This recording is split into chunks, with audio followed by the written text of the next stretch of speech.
윤석열 대통령 얘기를 해보겠습니다. 어제 청년 정책 점검회의를 주재했는데요. 이런 발언을 했습니다. 다음 키워드 보시죠. 네, 청년들 덕분이다. 이런 얘기를 했습니다. 그러니까 대통령이 된 것이 바로 여러분들 덕분이다. 이런 얘기를 했다고 하는데요. 자세한 내용 들어보시죠. 저는 사실은 여러분들 때문에 대통령이 된 사람입니다. 처음에는 아무것도 모르고 이 나라를 좀 제대로 정상화를 시켜야 되겠다. 망가진 거를 좀 정상화를 시켜야 되겠다라고 해서 뭣도 모르고 정치를 시작을 했고, 많은 그 소위 고수들의 얘기도 많이 듣고 이렇게 했습니다만은 결국은 제가 선거운동의 파트너로 삼은 사람들은 청년이었습니다. 청년들이 가지고 있는 이런 선입견 없는 사회 재반 문제에 대한 그런 인식들이 선거 과정에서 어떤 그 정확한 그 이슈와 아젠다를 변별하게 해줬고, 정말 10개월 만에 이런 대권을 거머쥐게 됐는데 다 여러분 덕이라고 저는 생각합니다. 우리 정부가 지금 국회에서는 소수 정당입니다. 그래서 우리가 뭘 하려고 하면 무조건 발목 잡는 이런 좀 분위기가 형성이 돼 있고, 제대로 된 입법 하나 해본 적이 거의 없습니다. 그래서 희망을 가지십시오. 내년부터는 근본적인 개혁이 가능하다고 저는 생각합니다.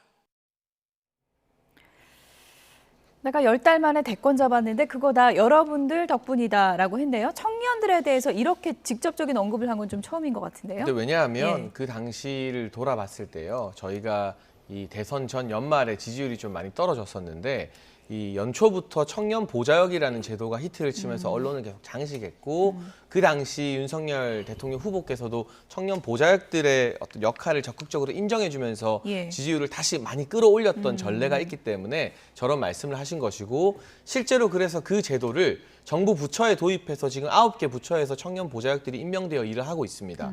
이게 올해 하반기에는 24개 장관급 부처로 늘어날 예정이고요. 저기 오신 분들도 정부나 지방자치단체 청년위원회나 청년자문단, 또 청년 보좌역으로 일하고 있는 분들인데, 기본적으로 뭐 20대, 30대 장관처럼 눈에 확 들어오는 그런 깜짝 스타 한 사람에 의존하는 것이 아니라 실무 단계에서부터 청년들이 참여할 수 있는 기회를 대폭 열겠다는 국정 철학이 있기 때문에 그 어느 때보다 청년들이 국정에 참여할 수 있는 문은 많이 열린 셈이고요. 그 같은 점을 다시 한번 강조하신 것으로 해석이 됩니다. 네, 뭐 그런 목소리 전달에 우리 장해찬 청년 최고위원도 굉장히 이제 많은 일을 이제 하고 있는 그런 상황이고, 내년부터는 근본적인 개혁이 가능하다고 생각합니다라고 얘기했는데, 이 말뜻을 총선에 대한 자신감을 보인 것인가 이렇게 분석을 하는 시각도 있더라고요. 20년 전이면 이거 탄핵해야 된다고 아마 한나라당에서 나섰던 것처럼 그런 게 떠올려지는데, 청년들이 원하는 건 국민의힘의 어떤 총선에서 승리, 이게 아닐 겁니다. 지금 대통령께서 갈라치기 하고 야당 무시하고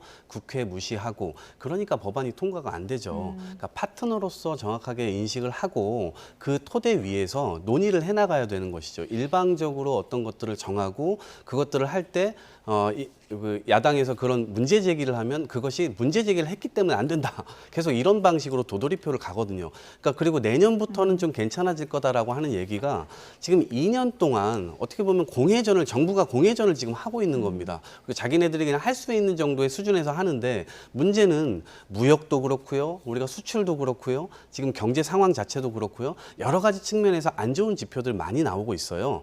그러한 측면에서는 야당과의 어떤 협치가 굉장히 중요한데, 특히나 내년 총선을 겨냥하신 발언이라고 하더라도 실제로 이제는 어느 한 진영의 대통령이 아니라 여야를 아우르고 국민의 대통령으로 가시려면 실제 선거 기간에 많이 얘기하셨던 협치, 통합, 그리고 뭐 다양성 이런 것들에 대한 이야기들을 좀 더 실천하면 그것이 청년들을 위한 정치가 아닐까 생각합니다. 끝으로 간략하게요. 뭐 전략적으로 봤을 때 좀 청년층의 지지를 호소하면서 총선을 앞두고 우리 내가 이제 청년 덕분에 대통령이 됐기 때문에 앞으로도 청년 청년 지지율을 특히 좀 신경 쓰겠다 이런 의지로도 볼 수 있을까요? 근데 저 행사 자체가 예. 뭐 벌써부터 총선을 앞두고 청년 지지율을 끌어들이기 위한 것이라고 하기보다는 예. 제가 말씀드렸던 것처럼 정부의 각 부처나 위원회에서 활동하는 청년들이니까 그곳에서 과연 의견 개진이 잘 이루어지고 있는지 정책이 잘 되고 있는지 점검하는 것이고요. 예. 이렇게 대통령과 함께하는 행사를 한번 다녀오면 저분들이 그 각 부처 청년위원회에서 발언권이 확 높아집니다. 그럼 자연스럽게 부처의 장관들이나 기관장들도 이 청년위원회 위원들이 대통령 만나고 왔다고 하면 의견 뭐 있느냐 더 물어보게 되는 것이고 그래서 청년들의 어떤 참여 실질적 확대를 좀 도모하기 위한 중간 점검 차원이 아닐까 예. 싶고 이게 정례적으로 열리는 건가요? 이런 차원의 어떤 예. 청년들과 함께 국정과제나 청년 정책을 점검하는 행사는 예. 제가 정례라고 단언하지 못하겠습니다만 예. 앞으로도 계속 주기적으로 열릴 예정인 것으로 알고 있습니다. 네. 전국 소식 여기까지 줄이겠습니다. 오늘 장해찬 국민의힘 청년 최고위원, 이동학 민주당 전 최고위원 두 분이었습니다. 고맙습니다.